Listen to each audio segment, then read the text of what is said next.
Hello and welcome. In this video, we're going to take a NotebookLM mind map and turn it into an interactive audio dashboard you can give to your customer. NotebookLM as the brain. You can start with any NotebookLM notebook. The mind map inside of NotebookLM typically does not allow for customization. You can instead generate an infographic mind map based on your own customization. For example, if you wanted a specific application of the mind map, you can get a watermark version by coming into the chat, asking for a mind map. NotebookLM will go through a thinking process. It'll give you the structure of a mind map.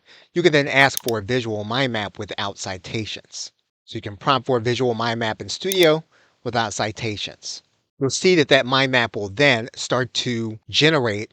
It's going to be based on the customization that you ask for in this part of the chat. There are workarounds to the process if you want to be more targeted in the creation of your mind map. But the AI used to create the infographic and the AI used to create the mind map are going to be different.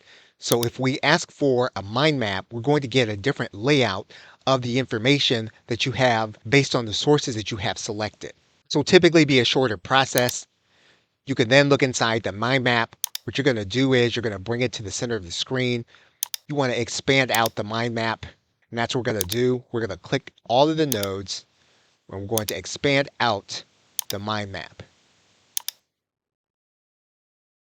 And we can click on the zoom out button to see the whole thing. And if we want to go even more granular, we can click on all of these nodes also. We're going to zoom out again. We're going to bring the mind map down into the screen. We're going to download this mind map. The niche-based mind map infographic is now complete. If you wanted to use this specifically as a mind map visually for an individual niche, you can, understanding though that this mind map is going to be watermarked. This is an important time to state that if you're working on things as proprietary or with customer data, everything that you might be doing on the consumer side of AI can be used to train its models. So if you're working for business purposes, you really should be using the AI in NotebookLM and in Gemini in Google Workspace. We're going to come into Gemini. We're going to ask Gemini to give us a prompt for us to take the mind map to turn it into an audio that we're also going to be able to place on the actual website or inside of the HTML, however you want to deliver it. So we're going to ask Gemini for that prompt that we're going to place inside of the audio overview. We're going to copy this entire prompt. We're going to head back to NotebookLM. We want to add that mind map as a source in NotebookLM now. We're going to untick all the sources, and we're only going to select the mind map now. And what we're going to do is we're going to paste in the prompt given to us by Gemini.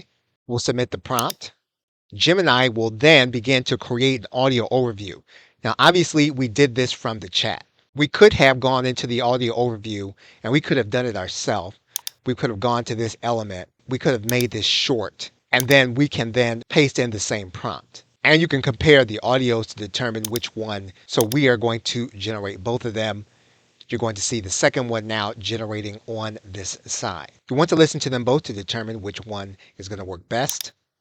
Welcome to the deep dive. We are doing a rapid fire session today, so, buckle up. Our mission is to decode. And we can listen to the other one. What if, the ultimate goal of building a massive, profitable business was to actually make yourself completely up? So what we've done is we've taken the mind map and we've turned that into an audio. And we can use either audio that we want.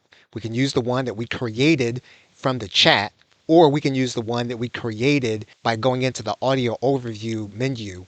We're going to download them both. And we're going to click download. Once we have our audios and we have our mind map, we can close out of NotebookLM. You now want to come back to Gemini. You want to come back to the same conversation. And you want to tell Gemini what kind of website you want to build or what kind of HTML you want to build. And if you plan on just delivering the entire HTML to your customer, you want to say that.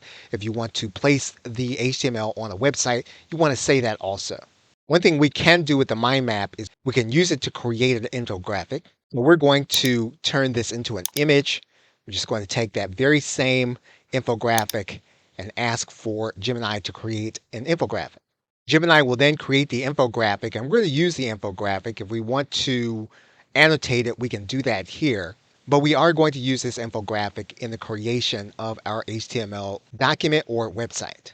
What we now need is a prompt, and we need the prompt to take the audio and the infographic and turn it into an interactive HTML, and to do that inside of Canvas. We want the focus of the HTML to be the mind map, and of course we are going to upload it again for these purposes.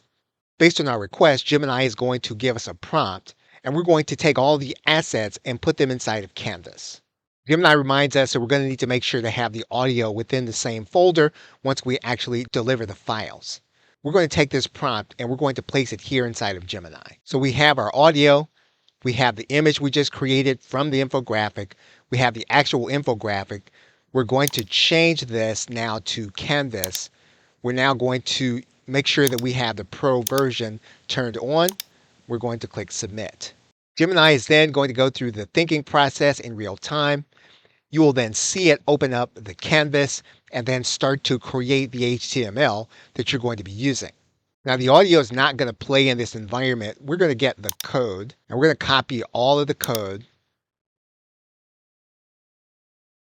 And we're going to head to our favorite HTML editor. We're going to paste in the code. And our website is now framed. We're now going to save the file to a folder where the audio is. Gemini did think that the images were JPEGs. We had to go in and to change these to PNG files. And then we then save the document. We can then open the document, and our document is now open. And we now have our mind map, and we now have our checklist, we now have our audio. We're going to start right at the central theme and trace exactly through its 6 core branches, step by step, showing you exactly how an empire is built. Right, so jumping straight into branch 1, the foundational strategy. And so what you'll hear is that the audio will then follow the mind map, which is here on the site that the customer can click on. So if you want to deliver this entirely to the customer, you can deliver it to them as one folder, or you can deliver it onto a website. This does not require Google services in order to run the audio or display the HTML. It runs independently from NotebookLM and Gemini. The process is customizable in Canvas. We could have used the niche-based mind map that we generated inside of NotebookLM when it created for us an infographic. We are unconcerned about the watermark because this image will not actually show in our final product. We're going to come back to Gemini and we're going to tell Gemini that what we want is we want to replicate this process over and over again, starting with a downloaded mind map. So we're then going to click Enter. And what we want Gemini now to do is to give us all of the data that we're going to need in order to create an app. So we now have our instruction prompt. We do want to make sure that we know what the default tool is going to be, as well as if there are going to be any knowledge files. One of the things that you'll notice that Gemini recommends for your gem are the brand visual guidelines, an HTML CSS template, and then a framework context, just in case we're always going to be applying specific business frameworks in this gem. What we can do here is we can copy the code. We're going to paste in the instructions. Ordinarily, we would take the advice of Gemini and upload knowledge files for the sake of this video. We are not going to do that. We're just going to save the gem. You know now that the gem is replicating the process as you have set in motion. Okay, so thanks, and I will see you in another video.